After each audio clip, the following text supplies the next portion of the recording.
Os Estados Unidos enfrentam um conflito armado com os cartéis do tráfico de drogas.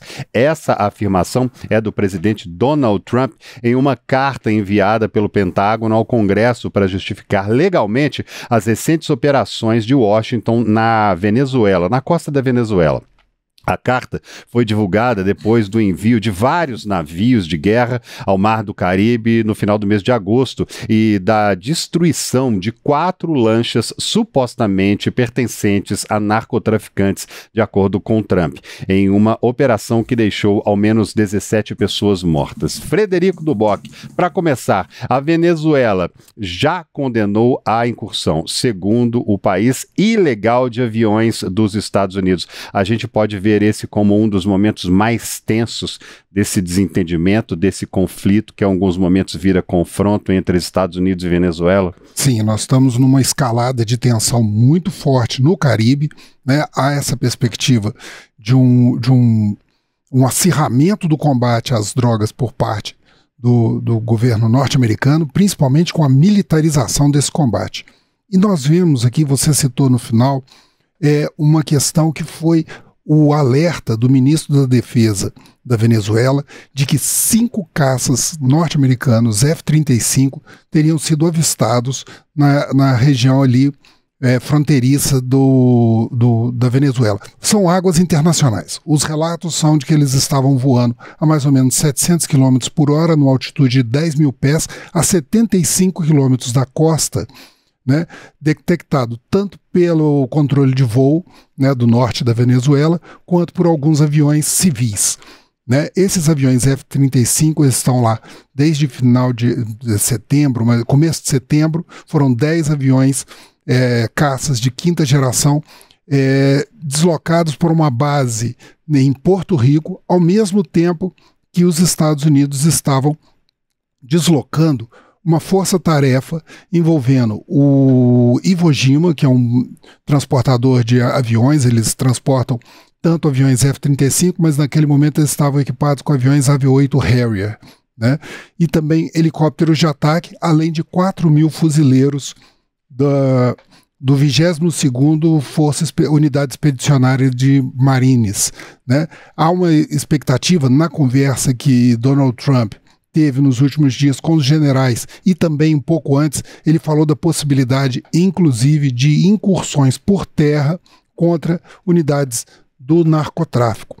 E aí entra esse comunicado que você falou, né, que os Estados Unidos encaminharam para o Congresso, que é uma declaração de conflito armado não internacional. Isso é uma categoria de conflito contra organizações não estatais. A ideia de Trump, e ele já vem desenvolvendo essa ideia há bastante tempo, é do emprego das Forças Armadas, e ele já emitiu em agosto, entre julho e agosto, uma diretiva para o Pentágono para o uso das Forças Armadas no combate ao narcotráfico.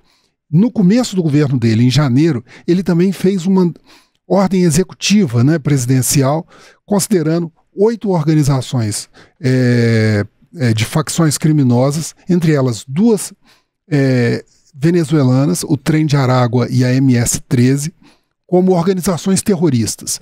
Isso abre um leque bastante grande de operações, né, e de articulações militares por parte do Donald Trump. Mas também aumenta muito o risco de 2 formas. Primeiro, a militarização do combate ao narcotráfico gera uma escalada, inclusive por parte do narcotráfico, que pode levar ao desenvolvimento de formas ainda mais violentas e o armamento desses grupos que já não são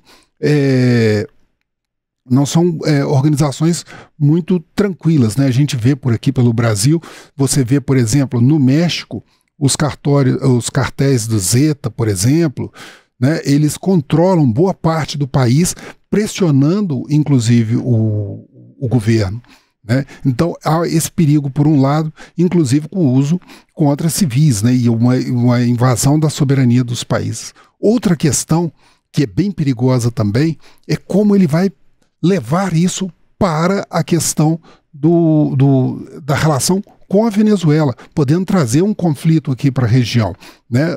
A composição dessa força militar que os Estados Unidos têm não é suficiente para uma invasão e ocupação completa da Venezuela, mas pode levar a um rearranjo político, né? O Nicolás Maduro ele já anunciou a possibilidade dele também anunciar um estado de comoção externa. O estado de comoção externa é uma das 3 ferramentas legais previstas na Constituição da Venezuela para casos emergenciais, né? Nesse caso, diante de uma ameaça, um perigo existencial para o governo e para o Estado venezuelano. Isso levaria a uma série de limitações de direitos da população, né? Mantém-se ainda o direito à vida, o direito à informação e também a proteção no caso de prisões que não podem ficar incomunicáveis ou alvo de tortura. Mas isso daí, outras questões ficam muito em aberto, inclusive a suspensão de eleições ou execução de toques de recolher ou um exercício de poder ainda mais intenso por parte da Venezuela. É um momento de bastante perigo, né, para a estabilidade regional e permitiria também o uso de ferramentas de maior perseguição à oposição política, além do que já foi aplicado na Venezuela até agora. Ô Fred, à medida em que o tempo vai passando, a impressão que a gente tem é que as respostas vão se modificando também, que a cada momento em que acontece uma investida dos Estados Unidos, uma da Venezuela, no começo, quando a gente começou a falar sobre esse assunto algumas semanas atrás, alguns tempos atrás, o risco era um. Agora, nessa situação que está hoje, qual que é o risco disso reverberar de alguma forma ou de voar estilhaço disso tudo que está acontecendo lá aqui no nosso país? O Brasil acompanha com bastante tensão esse problema, né? Tem o Ministério das Relações Exteriores já se posicionou várias vezes, foi crítico a esse deslocamento de tropas, declarou apoio à Venezuela, Nicolás Maduro e a Venezuela são parte da estratégia do sul global de Lula, né? Mas a gente tem essa preocupação, por exemplo, com relação à questão norte, Roraima, que é muito dependente de serviços prestados pela Venezuela, né? Uma vez das dificuldades territoriais, geográficas, vegetação, para se chegar àquele ponto. Outro problema que a gente pode encontrar também seria uma extensão dessa guerra contra os cartéis envolvendo grupos organizados militares de criminosos no Brasil. Não é de hoje que os Estados Unidos já apresentaram questionamentos em relação ao PCC e ao Comando Vermelho, né? Há um alerta do Serviço de Relações da Secretaria de Estado e também de Segurança dos Estados Unidos com relação ao crime no Brasil para viajantes. Teve uma reunião em agosto de membros do Departamento de Estado com o Ministério da Justiça falando sobre a questão do PCC, né? E a possibilidade de incluir o PCC como um cartel de drogas, né? Dada a sua expansão internacional. O PCC, por exemplo, hoje está presente em 28 países, né? Principalmente Bolívia, Paraguai, por aí vai. Isso daí poderia trazer repercussões, né? A política dos Estados Unidos hoje é de um acirramento de sanções econômicas, inclusive com limitação ampliada daquilo que a gente viu na Lei Magnitsky, né? Do cerceamento de instituições financeiras, de recursos, instituições que estejam ligadas a esse grupo, né? Então, se eles fossem considerados terroristas, haveria também uma visão bastante complicada em relação a isso ao Brasil, né? E o Brasil ficaria muito exposto diante disso. E a gente segue sem sossego, a dificuldade é sempre assim, e agora possibilidades de reverberação aqui no nosso país também em relação a confrontos e conflitos entre Estados Unidos e Venezuela. Vamos guardar e esperar que isso não aconteça.